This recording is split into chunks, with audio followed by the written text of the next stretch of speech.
Hello, hello, hello, and thank you for dancing in the Discomfort Zone with me. My name is Bonney. I am your host, as always, and I'm thrilled today to welcome Dr. Kelsey Miles. She invites audiences to stop treating life like a problem to solve and start approaching it as something to discover.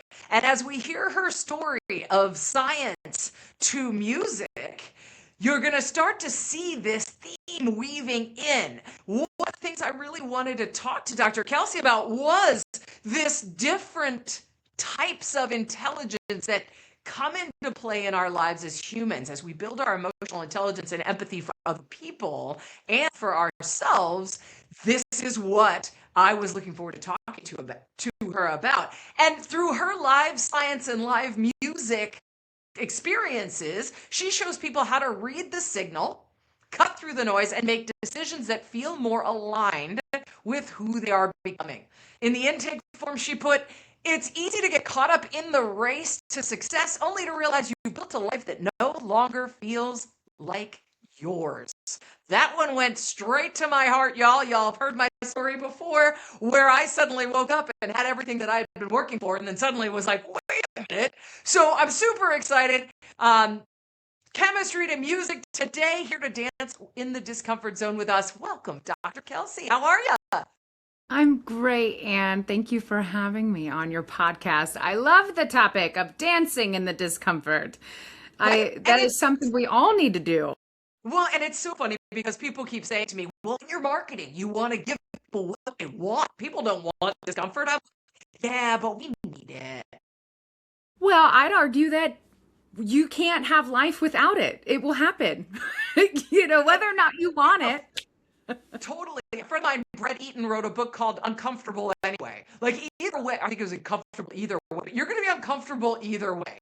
So you want to pick it and like have that control, or do you want to just let it happen to you and it really suck a lot? Absolutely. And that's part of the thing that makes life so complicated is because you can't control some things that just smack you. And it's, if you just don't look at it, that's one way to deal with it. And you can also look at it and then decide, I'm going to dance with that weird tune that's happening. And I love that idea. It's really important that we recognize the agency that we have in those moments. I love that word agency. And as we talk about resilience and trying to thrive in life, that agency is so important. Self-efficacy, confidence, being able to take that control of your own life and experience, which is what you did. And this, I'm so excited to talk to you about this because it illustrates one of the concepts that I've been thinking about a lot lately, which is when two seemingly conflicting things come together. Recently interviewed my friend Amy Vetter, who was a CPA and partner and like super successful, and then went to yogi. And all our friends were like, "You're not going to tell people you're a yogi, all right?" So tell me your story. Tell us your story around taking, going from science to music. Ugh. I gotta tell you, I never set out to be a musician. I did not grow up in a musical family. We had maybe the Dixie Chicks CD and a boom box, and we listened to a Jim Croce cassette tape and the radio. And I spent most of my career becoming a chemist. Chemistry. I loved chemistry. It made sense for my wacko brain. And so I have my master's and then I got my doctorate. And it was during my doctoral program, that was when music came into my life. I was 25 when I first picked up the guitar. And the reason that happened was because chemistry was so wonderful for me at that time in my life. What I learned with chemistry is that I could understand all the mechanisms of what were happening. And I could set up an experiment and learn something. In some ways, now that I'm looking back at it, it's because I had some control over what was going on. And at that time in my life, I had no control. So I was in a very controlling, abusive relationship in my early 20s. And I had been groomed since high school. It was really bad.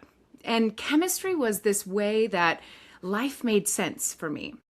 And so I would work tons of hours. And you might have done this too. I know many people who have done this where we are experiencing discomfort in our life and we pour it into something. And what I poured it into was work. and a lot of us will do that. And so I started getting my identity from work. And it was something I could be successful. And I'm putting this in air quotes if you are not watching a video, because that's what we do. We want to feel agency over something and feel successful. So I did that, and I worked nonstop. When I so I was in Ohio, got my master's, and then I moved to Wisconsin to finish my doctorate. And I was studying organic chemistry. I moved into organocatalysis. I promise I won't do a chemistry lesson on today's show. I promise. But if you want, I can. So I was working like 80 hours a week. And what would happen is all my colleagues would leave around 6 o'clock, 5 or 6 o'clock, like normal people. And I would stay there until 10 o'clock. And what I would do is I would be working on my reactions and whatever experiment I was running, and I would turn on Pandora radio, and I would belt at the top of my lungs to the greats: Aretha Franklin, Etta James, Bonnie Raitt, Sheryl Crow, Stevie Nicks. And one night, I wanted to jump out of my skin. I got so scared. I heard someone say, "Oh, you're a great singer." And I was so embarrassed because I thought no one was in the lab. And so I said, "Oh my gosh, I'm so sorry, I'll stop." And he said, "No, keep going. You're a great singer." And I had never heard that. I had done choir in high school, and I have a big blues soul vocal. This is my speaking vocal, but my vocal when I sing is sweet. We are similar, Anne. We'll have to sing Sisters something in the together. torch, baby. Give me a piano, let me lay on it in a red dress. I love it.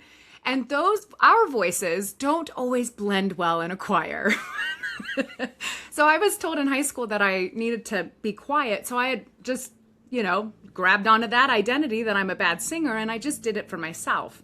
And when someone told me I was a good singer, I thought, well, maybe I need to relook at this. I had drawn a conclusion before that I was a bad singer, but maybe I have more data now.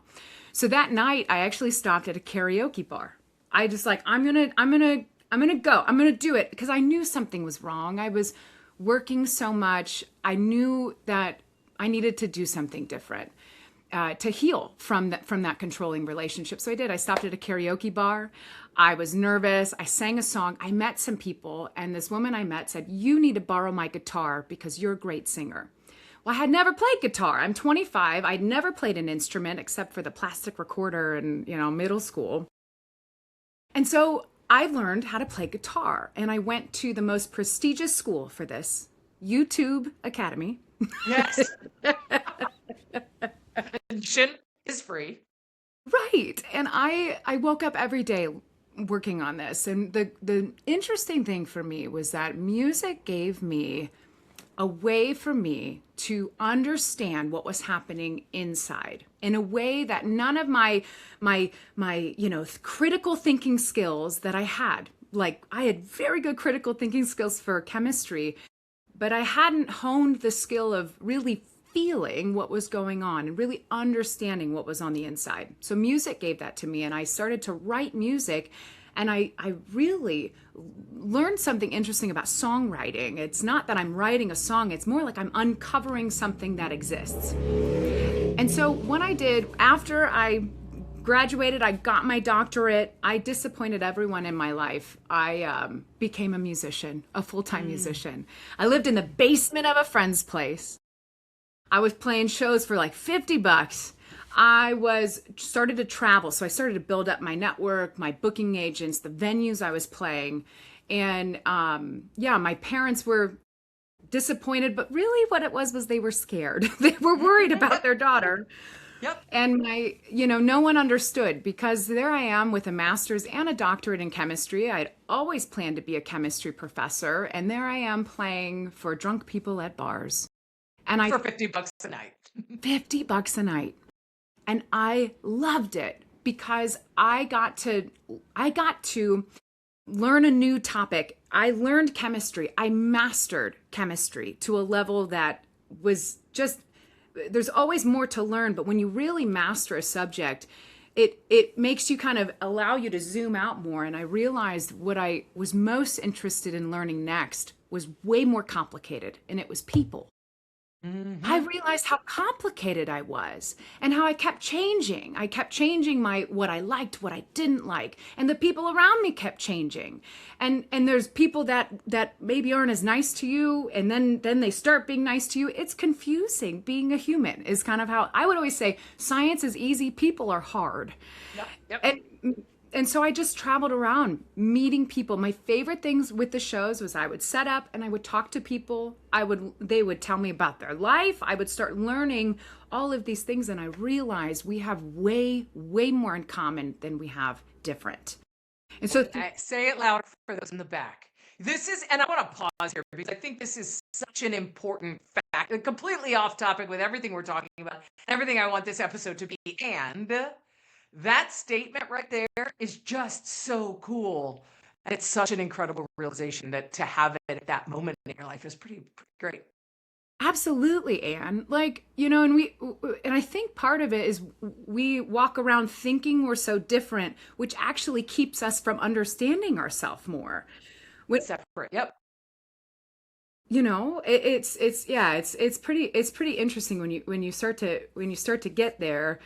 And we're still going to have to get there because every time you take a step in life, you start to realize you've changed a little bit. So you have to relearn, so then I was traveling the nation playing shows. I have booking agents in different states, and I love it. I'm a songwriter. I'm finishing my next full album, and Pause now, you for a sec. Remember where sure. you are finishing your next album. I'm sorry. We'll start at the where you just were like, this is what I'm doing. But it's getting even more buzzy. Is it? Yeah, it's so weird. And I was like trying to like listen to when it was doing it. 'Cause sometimes if your video is trying to, because I know this because I move a lot when I talk. If your video is trying to process movement and it gets like, um, but then it got worse and worse. So I wanted to pause and do it just so we Sure. could mess with it a little more. I'm so sorry. But No, you're on a that's great fine. roll. So we want to get right back to where you were. Sure. Do you want me to? Is there anything? I don't know if I can change anything, like any Yeah, settings or. is there like a volume on your computer and your microphone that you can adjust them both so you can still like get it, but it's changing the settings or something? Am I buzzy at all? Very, but it's like delayed and buzzy from you, but Okay. That is so weird. I know. I haven't had that Um, problem. I've got my volume, like my gain, all the way down on my mic. I just let's see. My internet's good. Just ran a little test. Wouldn't it be funny if it's my internet? Well, but No, I should oh, have maybe. plenty. I've got 800 Mbp at PQRS TVs. Now, the other thing we can also do is just go to Zoom, and I could just slip them together. Could. And I also wondered too if it's like collecting it fine, because I think with Riverside, I think it Oh uploads yeah, each one separately. So yeah, maybe we're like witnessing this, but maybe it's like, I don't know, maybe it's yeah. collecting it No, and okay. that's I thought of that a little while ago, and I was like, am I okay taking the chance? And I guess I. All right, let's I keep mean, if going. you want, we could also pause. You can maybe see what this sounds like on Riverside, or maybe it has to Well, it has buffer. to process. It takes a few minutes to kind of process. Or type tone. Um, I understood everything. I really did what you just said. just thinking about the listener, and somebody might be like, "Yeah, I can't listen to this anymore." That's Yeah, my that's my only concern. concern too. Hmm. Um, Yeah, and it's doing it hmm. now, and you're not even moving. So, like, it stopped doing it for a minute. I was like, "Oh, good, it's not doing it," and then like, it got bad, which made me so sad. What can I change here? What can I change?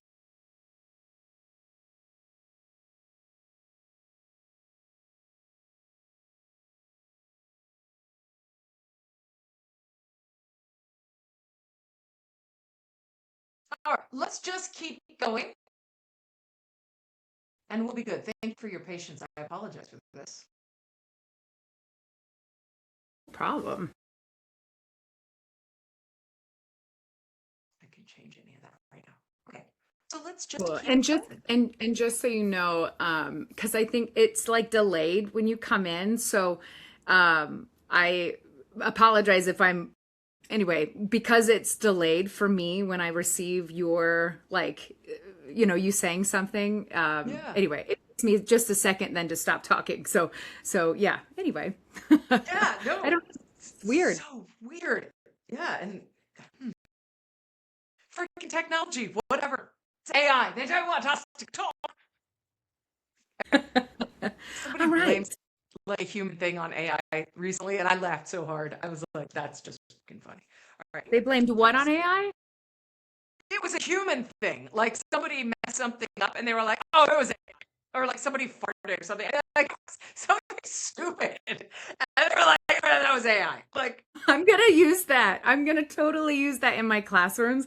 Oh my gosh, when I make them, because I use the whiteboard, and so when yeah, I make a mistake on the white, my kids are gonna love that. I'm like, sorry, that wasn't, AI messed it up, or totally AI. it was totally AI. All right, so you're gonna start at I was booking, I was touring, I was doing all that stuff. That's where we're picking up at that. When you're ready. So yeah, I was traveling around the nation. Had booking agents in different states, and I really fell in love with really understanding other people. And then while I was writing songs, my last album was called I Am, and it was really the journey of self-discovery for myself. And every time I played any of those songs, I'd have people come up to me and say, I've experienced that too. And we'd have the best conversations. And so I from that I wrote a guided lyrical experience that goes through the journey of how to really uncover all of those things inside, looking at your inner critic, the shadowy part of yourself, imposter syndrome, listening to your intuition, all of those things. We all are working on that. And so after I'd been traveling for a few years, I was going to move to a bigger city. I was up in Madison, Wisconsin, and I'm a harmonica player, and I play blues and soul. Yeah, I know. Before I let you keep going, you're gonna. Is there a link online where people can go and listen to your music? Yeah, yeah. Okay, I'm on cool. Spotify, and Okay, yeah, awesome. I'll get that yeah. from you. We'll put that in the show notes too, because like Oh, that's I great. now I'm like, okay, and I want to go listen. So I bet our listeners want to go listen to you right now because Hanukkah and music and guitar and hello, that sounds really cool. Okay, keep going. I'm sorry, I got excited. No, that's fine. Yeah. Well, now I have to tell you, I have a nine-piece band. So I have a horn section. We're finishing my next album. They're up in Wisconsin. So I go back and I record my album there with my band. And now I'm in Kansas City. And I moved here because I really wanted a bigger music scene, especially with blues. And so I was on tour, I was playing in St. Louis, and I fell in love with Kansas City. All to say, I'm going to tell you something in my story that I did not expect to happen, which is part of dancing in discomfort, right? Like we don't really plan some of the things that fall into our laps. I was moving here for music, and a colleague of mine said, Kelsey, we need your specialty, organic chemistry, at the university I teach at. And I told her, no, I don't want to be a professor. I'm a musician. I'm an artist.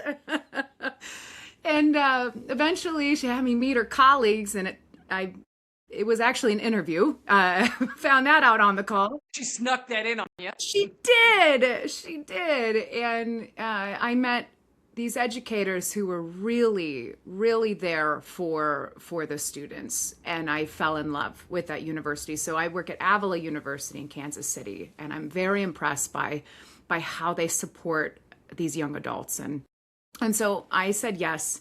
And I've been a chemistry professor at Avila University for 3 years, and it's been just such a joy. So since moving to Kansas City, 2025, I represented Kansas City in the International Blues Challenge in Memphis, made it to semifinals, which is super cool. And then this past year, I was Professor of the Year. The students voted me as Professor of the Year. It's been awesome. And And I'm really excited to talk with you about this idea of like science, this analytical, logic side of your brain, and also the creative aspect of art. And for me, they are one and the same. And I hear so many people go, "Oh, how are you left and right brained?" And they're both the same for me. And I'm excited for us to dive into this conversation because I'm hoping that by the end of our conversation, everyone who hears this will start to have a different perspective of the way they can think about challenges or decisions in their life. Because it's not so much the decision you make, it's your perspective of the decision. And if you know your perspective of the decision, that impacts the decision and also your next one. Yeah. Well, and it's so funny that you're bringing this up right now. We're almost exactly episode 400 right now. The very first episode, I think, of this podcast, my first or second, was with Michelle DeMolin, who is now Michelle Lee, because she got married since then. It's been a long time. But she was talking about how her dad had said, there are no good decisions, there are no bad decisions. They're just decisions. And there are consequences to each decision. But what you're saying is that framework around the decision is also part of that aspect. And the challenge with human interaction and why it's so ugly and messy and, exciting and fun at the same time is that everybody has a different perspective on things. And it's when I try to put my perspective on your decisions that suddenly we're in trouble. A, your parents saying, holy shit, you're a PhD in chemistry, you're going to go be a musician. Wait, what? What are you doing? Yeah. Right. So what's your perspective on this? I love it. Well, I love that you just shared that. And this is something I always tell my students, and I have to remind myself every day. That's another thing. Once we learn something, it doesn't mean we still don't need to remind ourselves. Yeah. This statement is something that I always remind them. Only you will know what's right for you. It's your life. And so as a mentor, as a professor, I can offer them advice as much as I can. And I always remind them, this is yours to figure out. And as scary as that sounds, because here's the thing, and you and I both have had lives where we've witnessed this and experienced this ourselves, that every listener has too. We are told what to do to become successful, what ladder to climb and how to climb it, what to wear, what to say, what to do. And I did that. I climbed the ladder. I went all the way to the top of the building called I'm going to be a chemistry professor. And I looked around and I thought, I don't want this right now. I want to go play my guitar for drunk people. Now, it's not quite what I said, but pretty dang close. Let me tell you what. I'm sure that's what your parents thought you were saying. I'm sure that's what they thought. Now, when I didn't call home for money for, the first year, they lightened up a little bit, And I think the reason that really hit me was because I had done everything that was supposed to make me feel okay. So why don't I feel okay? Why don't I feel successful? Right, I was successful, right, and so then you hear people say, "Well, you determine your success," and that never really helped me because I wasn't quite sure what I thought was success.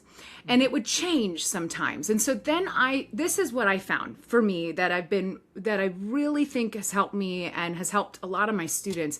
And it's this idea that there is something in our brain that tells us, and whether it's culturally or socially, we get fed this all the time, that life is something to solve. That it's a puzzle, and that if we just find the right job, the relationship, the thing that will, you know what, if I could just live over, in a nicer apartment, I would feel better. Like all these things, right? Just make the right decisions. If I just, yes, and it's something to solve. And look, I have solved thousands of problems in my career as a chemist and also as a musician. And I am here to say that life is not something to solve. Life is something to discover. Again and again, every day, and again, every minute, every second. And the reason that this works is because I learned Science, chemistry, there are rules. Mother Nature does certain things. Carbon is an atom that makes 4 bonds. That's what it does. And humans are not that way. The next day, when we wake up tomorrow, we will have learned something new and something will have adjusted. And so it's important for us to consider continually discovering what works best for us. I'm not talking major changes, but every day, you might notice you like something a little different, or, that's what I think for me, that's what really helps me label success, because it's in the moment. What's working for me right now? Because what worked for me a few years ago isn't working anymore. I don't want to play, and I don't play dive bars anymore, even though I'm very good at it. It stopped working for me. Yeah. Well, I don't drink alcohol. Yeah. And my 2 sayings are coming in my head. One of them is, you never put your foot in the same river twice. Because everything keeps moving. Everything keeps changing. Every day it's different. Every day you wake up and you're a different person. The world is different. The people around you are different. Like, everything keeps changing. And my specialty is change. And one of the concepts that I think is really interesting is that people always expect things to be the same. And they're all like, what? When it changes. But change is the only thing that we can actually count on. I love that you just said that. Yes, 1000%, Anne. Keep going. Yeah, you're on a roll. Shifting that perspective on life and saying, okay, it's going to be different. I'm going to be different, gives you permission for it to be different and to reinvent it as we go. It's not easy. It's not tidy and clean, like a lot of us like it to be organized and everything, but that's just how it is. Totally. I say all the time, change is the only constant in life. Yep. And as a scientist, that means a lot with like mathematical terms and constants and such. But again, I'm not teaching chemistry on this podcast, but I teach my students this. I totally agree with you. When you step back in the river, the water had moved. So when I went from wanting to be a chemistry professor to then throwing that dream away, I really, and we all do this. When we pivot, we close the door on something, and life decided to open that door back up, but it's not the same door. I'm not the same person. Exactly. And so part of why I think my students voted me in for Professor of the Year is because I refuse to only be that chemistry professor. I showed up as myself.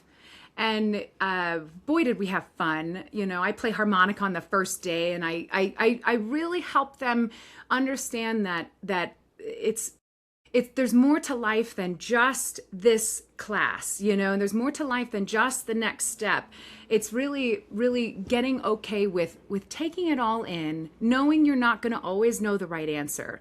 But if you learn how to approach problems, if you really learn how to do that and check in with yourself to see if you like the decision you made and not judge yourself, you're going to learn and have fun. It's going to be fulfilling. I stopped trying to go after success, and I'm starting to go after a fulfilling life, which is why now I'm a speaker and I combine music, original music, and stories, and also chemistry in my workshops and my keynotes, because that's fun for me. That's fulfilling. And I'm also aware, go ahead. No, go ahead. I was just going to say, I'm also aware maybe one day that will change. Right. To the point. Well, and I think this is part of the reason people have problems with change and with closing that door, because they feel like, oh, I just close it and let it go forever. Well, no, not necessarily. You're closing the door so you can go in a different door, but you're not locking the door. That door may become available again. And I think this is part of why people have such trouble letting go of the old future they envisioned, because they think they'll never have it, or that, and yet so often we arrive at that door again when we're different, when what's behind the door is different enough that we're now ready for it.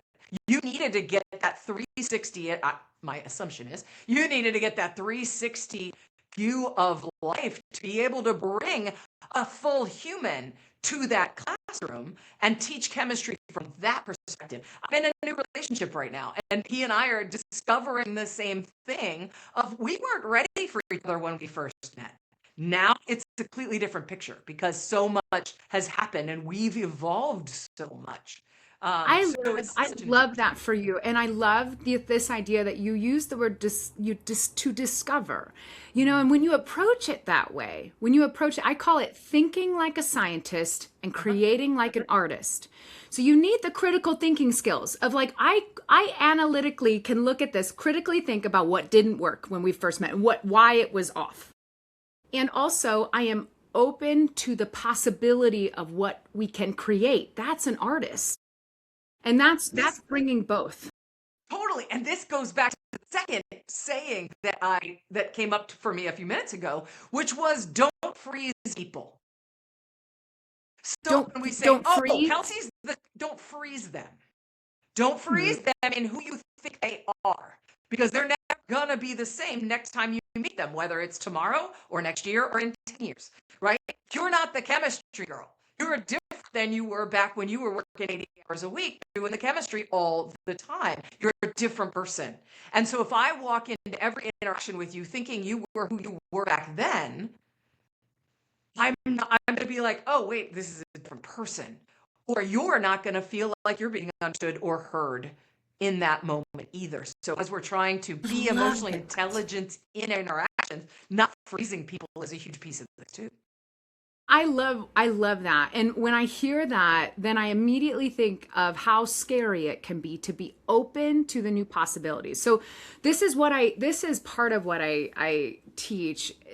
When I think about thinking like a scientist, when a scientist runs an experiment, the entire point of the experiment is that I don't know what will happen.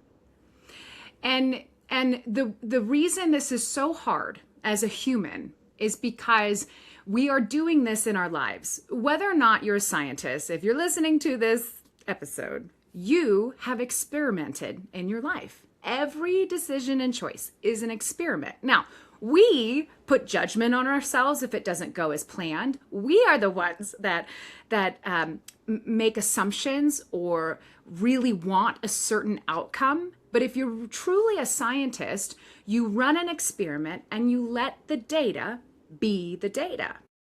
So then, as the next step, then once you collect the data, you draw a conclusion from that. And it's that step that gets really messy for us. And that's really where the artistry kind of comes in. And so when you think about making a conclusion from the data that you've collected, you want to relate it back to yourself. And this is the hardest part, judging, right? It's like it's so easy to judge a conclusion that we have, right? And we cut ourselves off from learning when we, like you said, when we freeze people or freeze ourselves, we cut ourselves off from learning. And if you're open to letting the data just be the data, learn, observe what's going on and then sit down with that data, draw the conclusion. But here's the most important part, being open to drawing a new conclusion. And here's the easiest way I can explain this. So when we were looking at the stars years and years and years ago, the first Not you and me. You're astrologers, talking about our forefathers, right? our forefathers, the first astrologers, they were collecting data about the sky.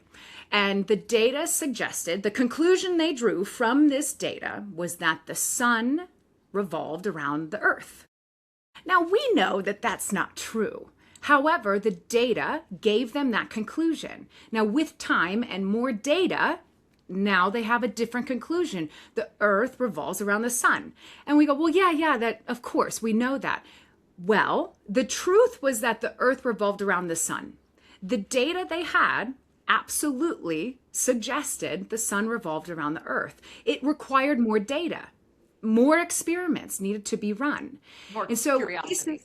yes. And so the idea is that when you draw a conclusion in your life, at your job, in your team, working with people, that conclusion is absolutely correct for that data.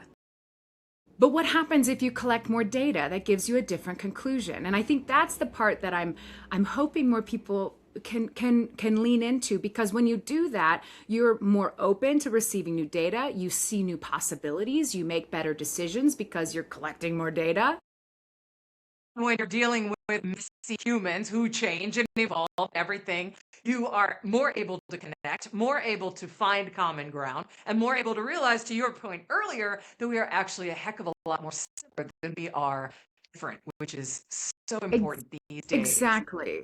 Exactly. And I say that because so many of us, we have some challenge in our life and we feel alone through that challenge. And it's that loneliness that can keep you from being open to new data and to experiment, because certainty doesn't come from like, well, you don't try and find certainty before you take action. You need to take action, and then you'll learn things. That's why I say life isn't something to solve, it's something to discover. I never meant to become a chemistry professor again, and here I am, and I love it. I have both music and chemistry. I've got a blues residency twice a month. It's great. I love my life right now, and I'm speaking using both music and science. I never set out to do any of this. It just came. And Pause you there, because I bet it didn't just come. This is where the dance and the discomfort comes. You had to be willing to dance in a little discomfort to make those things happen. It wasn't just like, here's the red carpet, dance down, Kelsey, dance. It. Even that sounds really fun. I like the cartoon of you doing that, by the way, and you're a mouse in that cartoon. But anyway, talk to me a little bit about some of the uncomfortable moments that you had to step into, the comfort zones you had to leave in order to find this amazing fulfillment and genuine joy, happiness, and satisfaction. And everything's not probably perfect. You get hangnails, you get gas, you worry about money. I don't know if you're actually flatulent, but I just figured you're human. Everything's not perfect. And what you just said, which is so easy. I love my life. Um, Tell me about some of the uncomfortable moments and what you had to do to get here to this. I love that question. I'm going to tell you a story, and the way I'll start the story, and we've already talked a little bit about how I was, got my PhD, and then I disappointed everyone to become a musician. That was a door I had to close, right? And then I had to really own this new idea that I had. I loved it. There was something there for me. Now that is a hard step, okay, for people to take. And that's not the part of the story I want to talk about. I want to talk about when I realized that playing shows like that were no longer something I could keep doing. So I remember I was doing a tour up in Wisconsin. The summers are beautiful up there. And I was playing a lot of shows. And I was near the end of the tour, and I was playing a show at a very loud bar. And I remember, now I know it was a panic attack. And I wanted to jump out of the window. I wanted to rip my skin off and jump out of the window. I was so overstimulated. I'm very neurospicy. I learned this afterwards. And I should tell you more context. I stopped drinking alcohol. I had been, for a few months, I had no alcohol anymore. And I just liked the way that I felt. But what I didn't realize was that was numbing a lot of sensory input for me. So there I am playing a show. Now I can do this I knew the song like the back of my hand. So I stepped in front of my speaker so I could only hear myself and not the loud bar. And during the set break, I went to my car, breathed a little bit. And I had this moment of, holy crap, I have shut the door on this other career of being a chemist. And now I don't know if I can continue as a musician. What am I doing? Why? Why is this happening? I felt completely lost. And it was that, what's interesting about that is it made me really think about what role music had in my life. And it really made me really go deep to understand what was going on. I learned how neurospicy my brain really is. I learned some skills with that. But what I want to focus on is I think there are two ways you make change. So either one, life gets so hard, it smacks you so hard that you can't help but listen. And the other way you can make a change is if you pay attention and start to see the momentum of your life going in uncomfortable ways. Now, I could have noticed this earlier. It's not like the panic attack was the first time I recognized that playing bar shows is not something I want to do. But we don't listen to it the first time because we don't want it to be true.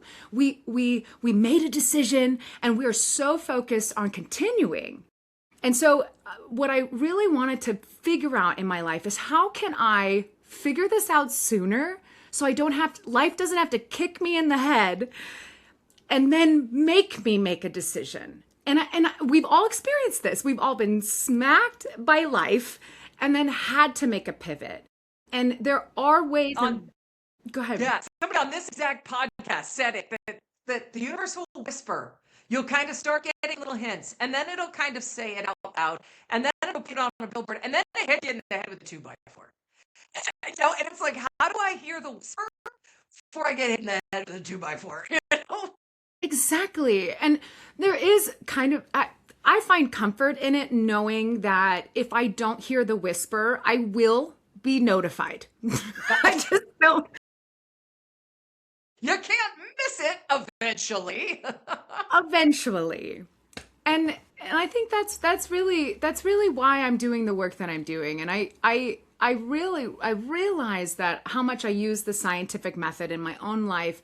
I mean, to become a musician, I didn't know how to set up sound or how to do, I can do all of that. I bought the sound gear. I have a band. I fired many people from the band. I've figured, I've got a cohort of people that are awesome. And I had to learn all of those things, but all it was the same thing I was doing in science, which is I have a hypothesis. I ask a question. I have a hypothesis. I design an experiment. So I boiled it down into 3 steps. Can I share these 3 steps with you that might be helpful? Okay. These 3 steps I use daily. I use them every lecture class, every time I'm doing anything. The first, it's called the CEO framework.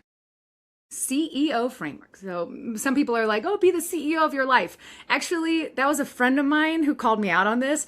I told her about my framework and my neurospicy brain missed that it was the CEO framework. So the first step is to calibrate. Any experiment you ever do, you have to calibrate the instrument. You have to read the signal of being 0. So you read the signal and you cut out the noise. So you calibrate. And this is including questions like what's actually going on? What state am I in? What's the problem, right? Just calibrate, pause, And the next step is to experiment. So once you pause, you kind of get the lay of the land, you know where you're at, you know where you want to go maybe, and you design an experiment. What's one small thing that I can change and here's the key, to give me more information? That's all you're doing. So you're not changing it because you know the answer. You're literally running an experiment to find out. And I'm going to stop you right there because that's such an important piece. We want to solve. We want to get to the answer, boom. And that's not how it works. So I love that second step is to experiment. How do I get more information? This is what I call dancing in the discomfort zone. We dance over here and then we learn, next step's over here. And the next step is not walking through and we have the whole thing planned out. So I love that. Exactly. Okay. Calibrate, and then the way that calibrate, experiment, and then what you do is then you optimize. So that's the last step. Optimize. And when you optimize, what you're doing is you are adjusting, figuring out what you want to adjust. Because right now you've learned something new. And it could be that you keep going the way you're doing it. It could be that now you learn something and now you have another question and you have something else you can learn. And if you go about it this way, I call it experimenting in the dark. That's what most of us are doing. We change something and we forget to calibrate. We just keep changing things and we go, why am I not happy, right? I'm still feeling off. Well, you're feeling off because you haven't calibrated. And then you didn't check back in with yourself after the experiment. And you also didn't give yourself the space to run an experiment, collect data, and go, nope.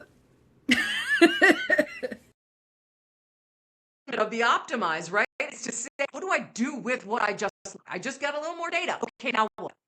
What do I do now to recalibrate and start the process all over again? We just go experiment, change, and we don't do anything with it. I mean, how often have we been in, like, this happens all the times in organizations and companies where we make a change without even calibrating. And then people are like, why are we changing this? And then no one takes time to optimize it. I mean, it's just what we do. And this happens in, like I said, organizations, companies, universities, in our own lives. We notice something is off and we change it without actually calibrating to go, what specifically can I change so I'll learn something about what didn't work or what could work. We just automatically change something. And I think that's really the theme of things in my life where, for example, when I talked about my panic attack at this show, I could have at that moment called all my booking agents and said, I'm done. I'm never playing again. And I didn't, because there was still something with music I loved. And so now I use music in my speeches and my keynotes. And that's how I wanted to use music. So if I had just experimented in the dark and not, done one small experiment, if I had just shut the door because I wasn't quote unquote working anymore, I could have, what is it? You cut your nose off in spite of your face. Throw the baby out with the bathwater. Yeah. And it's so easy to do that because we feel uncomfortable. Mm-hmm. And so I guess that's what I want to solve it. We want to get beyond, we want to get comfortable again. That's the biggest challenge, right? What we're trying to do is get to that comfort zone, but we need to have that time dancing in the discomfort zone, being in that messy middle where it feels like crap because you're like, God, I'm all up in the air and I'm a mess and I'm panicky and I don't know what's going on. I don't know if what I'm doing is right. But that's such an important piece of getting to that place where you genuinely feel. Absolutely. You got to pause. You got to calibrate. You got to actively design your experiment and think like a scientist, because a scientist doesn't care what the data is. The scientist lets the conclusion come after data collection. They don't force the experiment to do something, because I'm telling you right now, if you try to force carbon to make 4 bonds, eventually, or 5 bonds, it'll eventually try to make 4. Like it's science, it does its thing. It's based on physics. There are rules. And so you just design the experiment and observe. And I think that's the hardest thing for us, because that's where our judgment, our imposter syndrome, those things, they come in. And it's really hard then and when you have judgment and imposter syndrome, you can't create like an artist. You can't observe new possibilities. And when I write songs, I don't come into the studio going, okay, all right, guys, we're going to play this song. It's going to be 3 minutes long and it's going to be exactly in this key. This is exactly what we're going to do. No, you have to discover the song through the process of writing. I don't sit down knowing I have an idea. I hum a little note and then I start playing, and then I let the song kind of guide me where it needs to go. And I explain songwriting as a way, I kind of feel like an archaeologist. I'm uncovering like a dinosaur bone, but it's my song. And I find that when I start songwriting, it already existed within me, or we can get real woo-woo, but it's it's in flow when you're an artist discovering a new possibility. Scientific part is still there, because major chords feel more yummy, minor chords feel more sad or more scary. We know this chord to this chord sounds a certain way. So we've got that scientific carbon 4 bonds piece to music, and then putting it all together into the actual composition of this beautiful fulfilled life is the artist part of it. Kelsey, I love this so much, this conversation, and I could go on and on. I've got 17 other questions in my head, but we're out of time. If people are interested in the work you're doing, where do they go and find?